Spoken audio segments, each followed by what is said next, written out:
Bienvenidos a Encuentro Hoy. Mi nombre es Rolando Vilca Vegaso y en esta oportunidad nos acompaña Carlos Díez Canseco, gerente general del Instituto de Ingenieros de Minas del Perú. Don Carlos, bienvenido. Rolando, mucho gusto de estar contigo y con toda tu teleaudiencia aquí en Arequipa. Bien, don Carlos, díganos, esta edición de Perumín 36, ¿qué impacto va a tener en Arequipa y en el país? Bueno, te comento la información que yo he recibido del gobierno regional, del director de turismo, y ellos estiman que el impacto de Perumín en Arequipa es de aproximadamente 100 millones de soles. Y eso es solamente parte de los cálculos que tienen, porque esos son todos los servicios que están alrededor de Perumín. Pero creo que el movimiento es aún mayor. Eso es importante y creo que todos lo sentimos acá en Arequipa. Hay un dinamismo muy grande, ya todavía la gente está comenzando a llegar, pero ya estamos viendo movimiento en Arequipa, los hoteles están comenzando a recibir gente y la construcción de los stands aquí en Perumín ya nos muestra la importancia que va a tener esta feria, este evento, este Perumín para el país. Definitivamente, Perumín es el reflejo de la minería y la Perumín en Arequipa es el reflejo de la minería del Perú en el mundo. Entonces, creo que eso es un tema sumamente importante y nos permite de alguna manera, o sirve para atraer a los inversionistas y atraer las compras de los equipos que se presentan acá a la minería que ya está operando. El presidente del BCR ha señalado que este año vamos a cerrar con un crecimiento de 0,9%. El sector minero, ¿cómo va a cerrar en lo que es inversiones? Fíjate, en el sector minero probablemente tengamos un crecimiento relativo, un poco por encima del promedio, dada la entrada de Quellaveco del año pasado, casi a mitad de año entró, entonces este año va a ser alto también. Entonces ese es un reflejo y muchas de las operaciones ya no están teniendo los problemas que tenían el año pasado. El famoso Corredor del Sur, por ejemplo, ya está operando y durante el año no hemos tenido paralizaciones. Entonces, las empresas que producen en el Corredor del Sur están produciendo a plena capacidad y están exportando a plena capacidad. Entonces, eso va a generar un dinamismo. ¿Usted cree que ya superamos esta etapa de conflictividad social que de alguna forma ponía en jaque no solo las operaciones actuales, sino los futuros proyectos?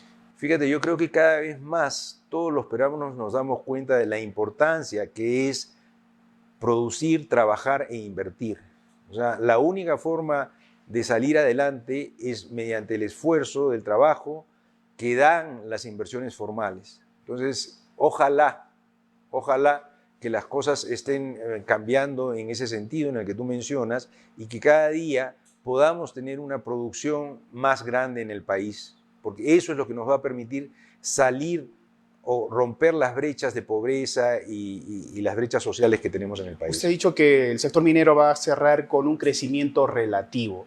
Sí. Tenemos una cartera de proyectos de 46 proyectos por más de 53.000 millones de dólares. Sin embargo, están trabados, no hay avance. Incluso el sector minero lo que está planteando en este escenario es de que se autoricen las ampliaciones, ya que hay problemas con la apertura de nuevos proyectos. Exactamente. ¿Qué dificultades hay, digamos, para sacar adelante esta cartera de proyectos? Fíjate, hay una serie de problemas. También es importante que tengas en cuenta la dimensión que tienen los proyectos mineros. Las dimensiones de los proyectos de esta cartera de proyectos mineros son dimensiones significativas. El último proyecto que ha entrado en operación de este grupo y significativo es Quellaveco, con más de 5.000 millones de dólares de inversión. Entonces son proyectos que toman un tiempo en su decisión y necesitan mucha estabilidad y equilibrio para hacer sus cosas. Entonces esa es una condición importante y además está todo el tema famoso de la permisología. O sea, para comenzar un proyecto, pues si bien hay trabajos de exploración previos, esos están teniendo problemas en el Perú. Y después, para poder poner en operación proyectos importantes, pues tenemos varios proyectos que podrían comenzar mañana si es que el gobierno les diera que el sí. Pero lamentablemente, por razones que son difíciles de entender, estos proyectos no están entrando en operación. Y esos son los proyectos que permitirían incrementar sustantivamente la producción de minera en el Perú. Por ejemplo, en el caso de Arequipa tenemos Tía María, con estudio de impacto ambiental aprobado, con licencia de construcción entregada y sin embargo está parado. el ministro del sector ha señalado de que ya existiría un acuerdo entre Sauder y las autoridades del Valle de Tambo, donde se localiza este proyecto. Pero sin embargo, desde Sauder han dicho de que no existe ningún acuerdo al respecto. ¿Ahí esta duda o esta controversia no cree que no contribuye en retomar este proyecto? Fíjese, ese es uno de los proyectos en los que yo pienso que si le dan el go, o sea, si le dan la partida de nacimiento, es un proyecto que podría comenzar mañana. ¿Se imagina usted los beneficios que podría traer esto, no solamente para el Valle de Tambo, sino para toda Arequipa y para todos los peruanos? Es un proyecto importantísimo que está listo para comenzar. Y ¿Qué cree que además, falta ahí? la verdad es que no sé, porque la verdad es que es un proyecto que, de acuerdo a lo que se ha evaluado, es un proyecto que sería muy positivo para Tambo. Daría mucho trabajo a los tambeños, y no solamente a los tambeños que trabajen en minería, sino dadas las condiciones que se han establecido para el desarrollo del proyecto, se generarían condiciones como para que haya más agua y más tierras en Tambo para los agricultores, que es realmente el otro aspecto importante. Pero ese proyecto es un proyecto que beneficiaría a todos, pero la verdad es que es difícil de entender por qué hasta ahora no se puede iniciar un proyecto que evidentemente es positivo para todos. ¿Usted cree que solo depende del gobierno central el iniciar ya este proyecto? Fíjese, hay que tener voluntad para sacarlo adelante, hay que querer y hay que generar acuerdos necesarios y en algún momento tomar decisiones. El representante de la Defensoría del Pueblo en Arequipa, Ángel Manrique Linares, ha señalado que Tía María es un conflicto activo y que cualquier declaración de las autoridades podría enervar otra vez los ánimos en esta zona y generar protestas incluso violentas. Eso es lo que es difícil de entender. Permítame usted decirle, yo no entiendo por qué algo que está planteado como beneficioso para todos puede ser algo que genere unas reacciones violentas y que exacerbe los ánimos. O sea, simple y llanamente ahí hay un condicionamiento, yo diría más bien político, en contra de la inversión, no en contra del proyecto, sino en contra de la inversión, que puede beneficiar a tantos peruanos, especialmente de la zona de Tambo. Entonces es difícil de entender eso, ¿no? O sea, usted me le explica por qué alguien podría estar en desacuerdo con algo que probablemente es beneficioso y que es más, se puede volver a probar que es sumamente beneficioso. Yo le diría, sí, tienen razón de tener este tipo de actitudes, pero si no es eso, ¿qué cosa es? O sea, es el estado de ánimo de algunas personas que en algunos casos han mostrado realmente acciones que no corresponden a la... Usted habla de un condicionamiento político. Es cierto que hay un sector social, hay dirigentes que son, digamos, antimineros, pero la misma presidenta, cuando estuvo en campaña, Dina Boluarte, prometió que este proyecto no saldría. Incluso les dijo, Tía María no va. Y ahora, incluso además firmó un acta de compromiso con ellos. Entonces, ahora ella está convertida en presidenta. O sea, ¿cómo tener de parte del sector privado la garantía, la seguridad de quien gobierne el país en que sí puede viabilizar este proyecto? Fíjese, yo creo que a veces se plantean cosas en términos políticos que no están acordes a la realidad.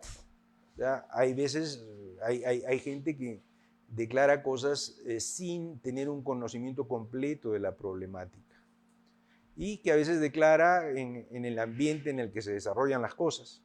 Pero una vez que uno se da cuenta que la realidad de esta situación es diferente y que un proyecto como ese podría ser beneficioso, como le digo, no solamente para la gente de Tambo, no solamente para Arequipa, sino para todo el país.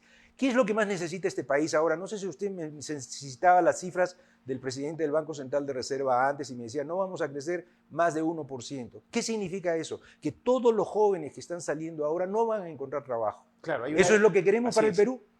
Eso es lo que queremos, o sea, que no hayan inversiones, que nuestros jóvenes salgan y no tengan dónde trabajar. Pero, si eso es lo que queremos, sigamos saboteando los proyectos. Pero si lo que queremos es que nuestro país se desarrolle, que nuestro país crezca, lo que necesitamos son inversiones. Y no este tipo de actitudes que sin ningún tipo de argumentación técnica y calificada niega una posibilidad para esos jóvenes, que son los que van a salir a trabajar y no van a encontrar trabajo. ¿Qué es lo que quiere usted? ¿Que sigan limpiando las lunas de los carros en los paraderos? ¿Qué es lo que quiere? ¿Que estén pidiendo limosna? Eso no es lo que debemos buscar. Lo que debemos buscar es cómo creamos condiciones para que esa gente salga y encuentre un trabajo digno que le permita mantener a su familia, que le permita ir a sus hijos al colegio, que estén sanos, que no haya anemia y ese tipo de cosas. Lo demás, dígame usted qué cosa es. Indudablemente estamos atravesando una crisis económica que ha afectado al país en general, ¿no? Este crecimiento de 0,9% traducido, digamos, en el sector minero, no creo que haya, digamos, crecimiento en inversiones nuevas. O sea, el crecimiento que hay es producto de la mayor producción, aprovechando este contexto de mayores precios en el caso del cobre. Pero de parte del gobierno hay la apertura, hay la facilidad, hay estas condiciones que usted señala para que el sector crezca y se desarrolle e impulse, y como en otros escenarios que hemos tenido, sea el que jale al resto de sectores económicos del país. Fíjese, la actitud del gobierno creo que es importante, pero no son los únicos. También están, lo que usted dice, todas las diferentes entidades, los aspectos sociales, las comunidades y todos estos grupos. Entonces, lo que tenemos que darnos cuenta como peruanos es que es importantísimo mostrar estabilidad. Nadie, y dígame usted si lo haría, metería mucho dinero, mucho capital en una zona que no es segura y que es inestable. Lamentablemente, esas son condiciones que se tienen que dar y nosotros, los peruanos, no solamente el gobierno, los peruanos, tenemos que mostrar que somos capaces de respetar las condiciones para que se den este tipo de inversiones, que son inversiones que en otras latitudes, dígame usted, Australia, Canadá, tiene usted Estados Unidos, tiene una serie de países del mundo donde han generado desarrollo. O sea, ¿qué sentido tiene que nosotros rechacemos las inversiones? Y que hagamos, porque de alguna manera al rechazar las inversiones lo que hacemos es castigar a nuestros jóvenes, castigar a los que están buscando trabajo, porque ellos son los que más necesitan las inversiones. Nadie quiere estar mendigando, nadie quiere estar en condiciones de no poder mantener a su familia. Todos queremos mantener a nuestra ¿Usted cree familia. que las autoridades locales, alcaldes y los gobernadores regionales deberían involucrarse más en crear estas condiciones de tranquilidad social que usted señala? Completamente. Fíjese, yo recuerdo algunos casos donde los países desarrollados han dado condiciones excepcionales para que se den inversiones con tal de generar trabajo. Porque eso es lo que necesitamos, generar trabajo productivo y competitivo, de tal forma que los salarios que puedan recibir las personas que trabajan en estos sectores competitivos sea digno y que les permite desarrollarse, les permita crecer como seres humanos. Lo que necesitamos es, evidentemente, estas inversiones también generan impuestos que son las que permiten, por ejemplo, que el Estado pueda hacer infraestructura en educación, que pueda hacer infraestructura en salud, que pueda hacer infraestructura por ejemplo, para la agricultura, en el tema de canalizaciones, de reservorios. ¿Con qué plata se hacen si no es con la de los impuestos? Entonces, el punto es, si usted frena inversiones, como de la que estamos hablando de Tía María, usted está frenando no solamente las posibilidades de la gente que podría trabajar directamente en Tía María y en el entorno de Tía María. Pero ¿cómo hacer entender a ese sector que es opositor a esta inversión? Bueno, hay que tomar decisiones con respecto a eso y decir, oye, esta es una inversión que es positiva para el Perú.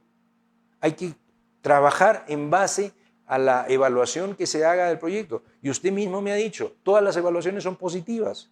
Todos los estamentos de gobierno han dicho que es una inversión positiva para el país y que no perjudicaría. Los efectos ambientales que podría tener son completamente controlados.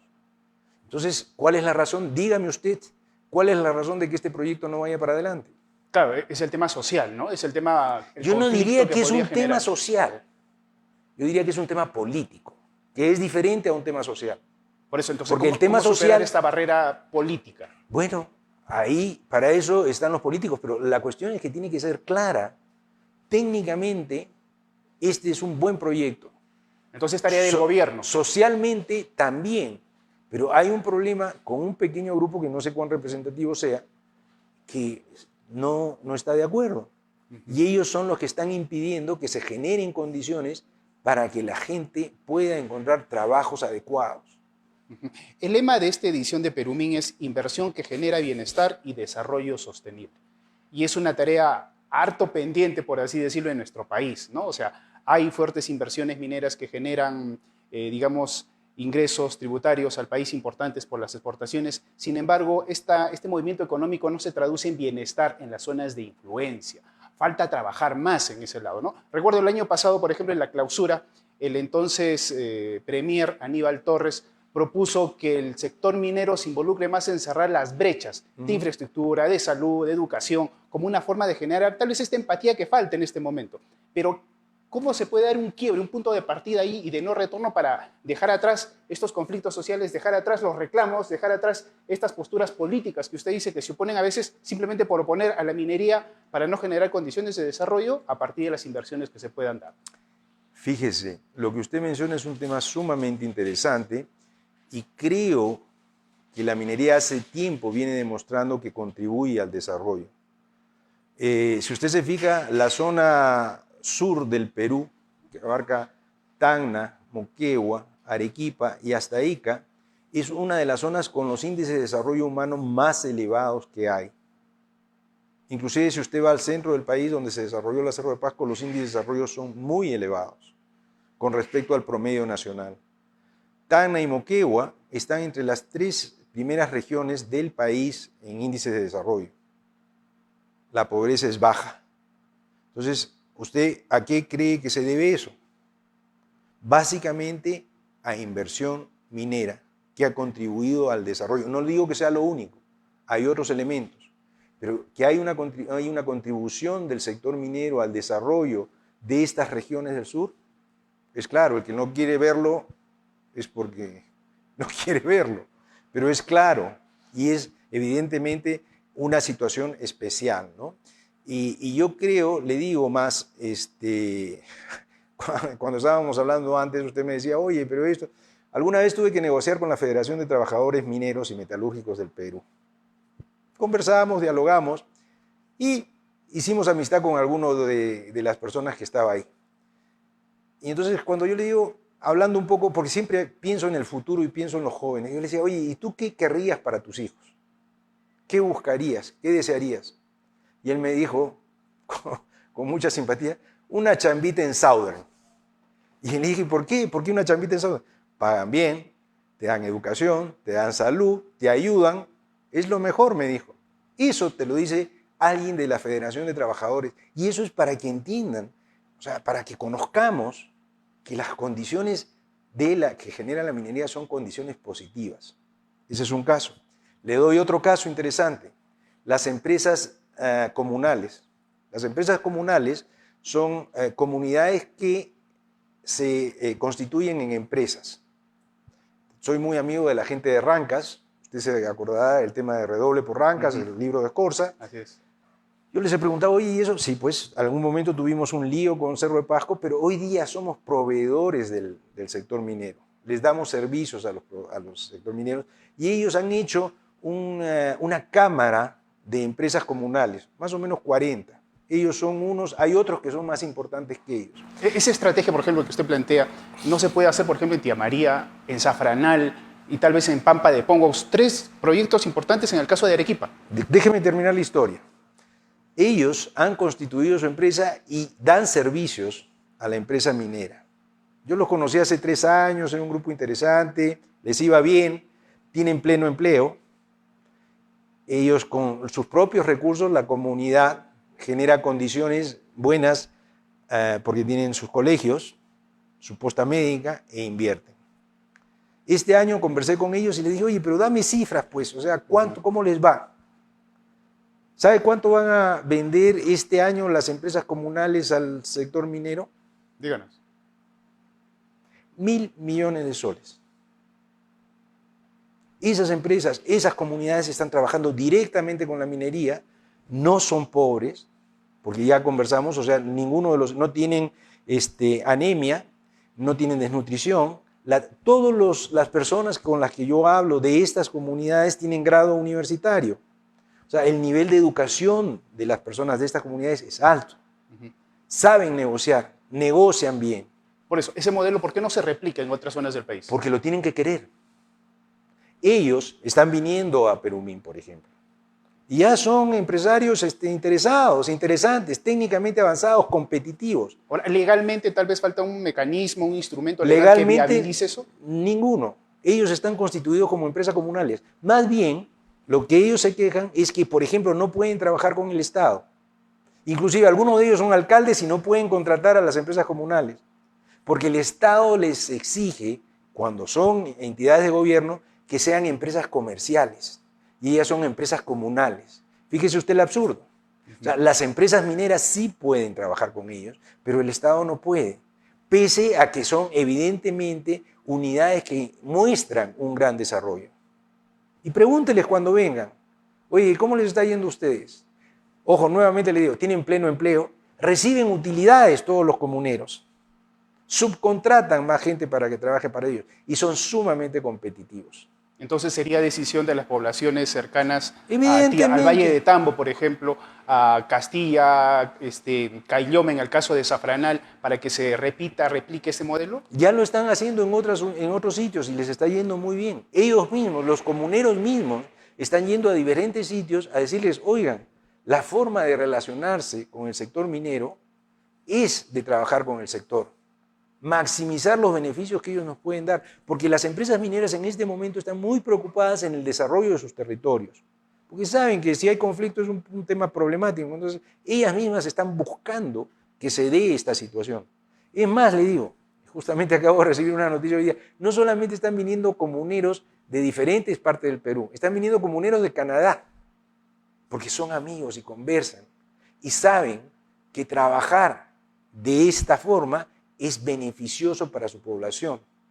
Todos queremos que nuestras familias crezcan, que nuestros hijos salgan sanos y tengan educación. La forma es trabajando, no generando conflictos. Ahora, Perumín también no se puede convertir en una especie de plataforma, no plataforma, sino de escenario que acerque a las partes. Por ejemplo, en el caso de Tía María, convocar a ambas partes y que se encierren y busquen un punto en común y a partir de ahí trabajen hacia adelante para destrabar este proyecto. Fíjese, no diría yo que sea tan específico, pero evidentemente... Pero serviría de antecedente. Pero le digo, evidentemente, si están viniendo acá, por ejemplo, las empresas comunales, están viniendo a ver lo último en tecnología, porque ellos quieren incorporar lo último en tecnología a sus procedimientos.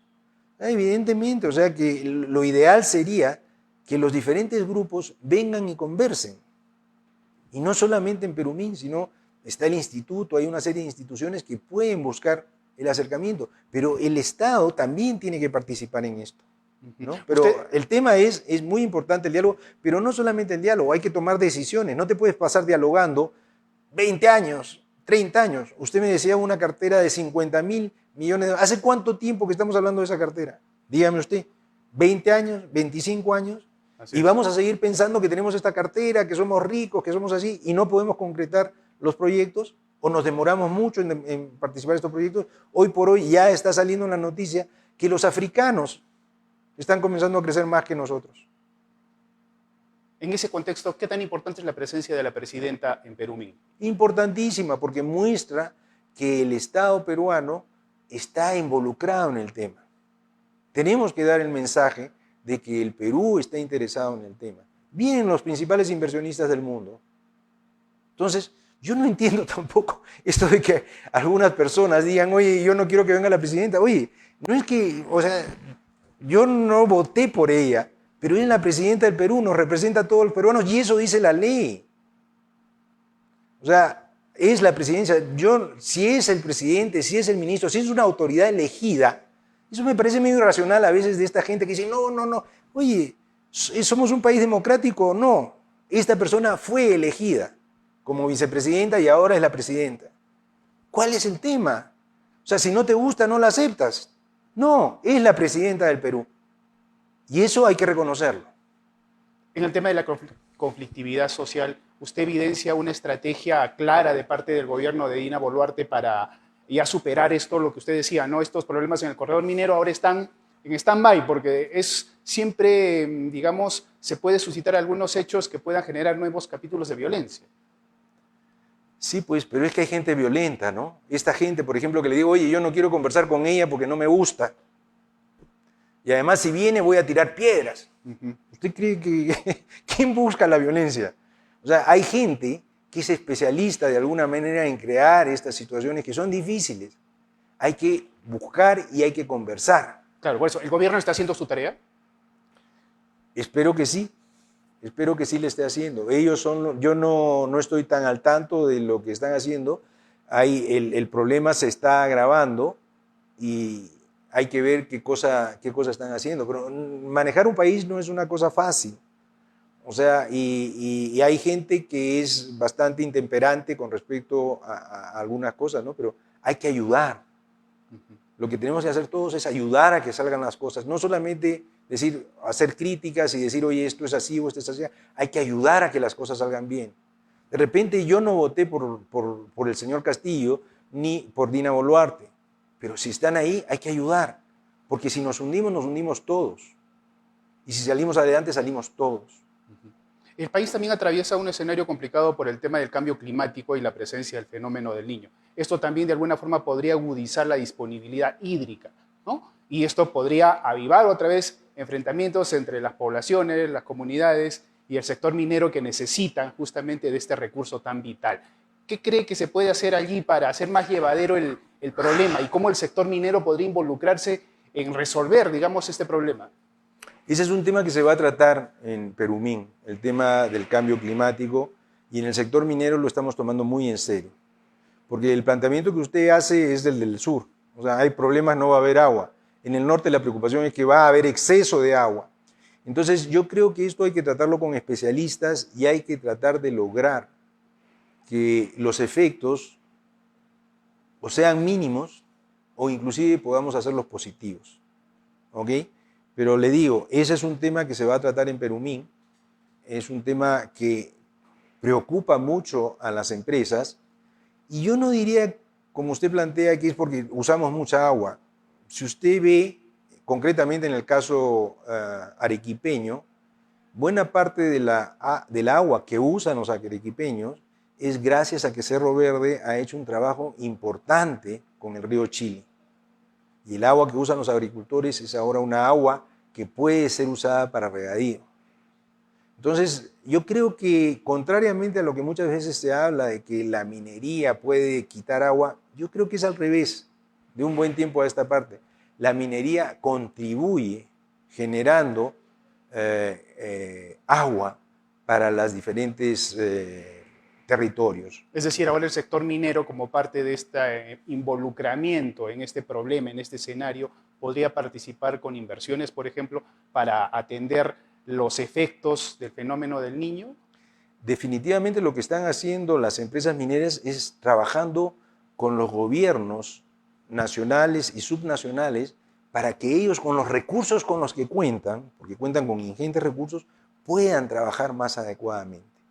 Y se está viendo en algunas regiones donde, porque de un tiempo a esta parte también se dice, oye, o lo hacen ellos o lo hacen los de acá, cuando lo mejor es trabajar juntos, porque normalmente en este momento el gobierno nacional y los gobiernos subnacionales tienen importantes cantidades de recursos que deben ser usados para beneficio de las poblaciones y para prevenir los problemas. El problema es que tienen una serie de ataduras que no les permiten hacerlo. Entonces lo que hay que hacer es buscar cómo salimos adelante y podemos romper esas ataduras para que los gobiernos nacional y subnacional puedan hacer frente a esta situación. Porque ellos, de acuerdo a nuestro ordenamiento, son los llamados a ejecutar estas obras y a hacer la prevención. Bien, don Carlos, muchas gracias por acompañarnos y explicarnos la postura del sector económico tan importante para el país como es el minero, ¿no? y su aporte que tiene en el desarrollo de la nación. Gracias. Encantado de estar con ustedes y los esperamos del 25 al 30 en Perumín. Muchos de estos temas van a ser discutidos ahí, de repente con mayor precisión y claridad de lo que yo he podido exponer a ustedes, pero creo que en Perumín como foro definitivamente tiene interés en abordar estos temas de la mejor manera posible. Y para eso se invitan no solamente a las empresas y a las unidades de producción, sino también se invitan a los inversionistas, se invitan a las autoridades, están viniendo las empresas comunales.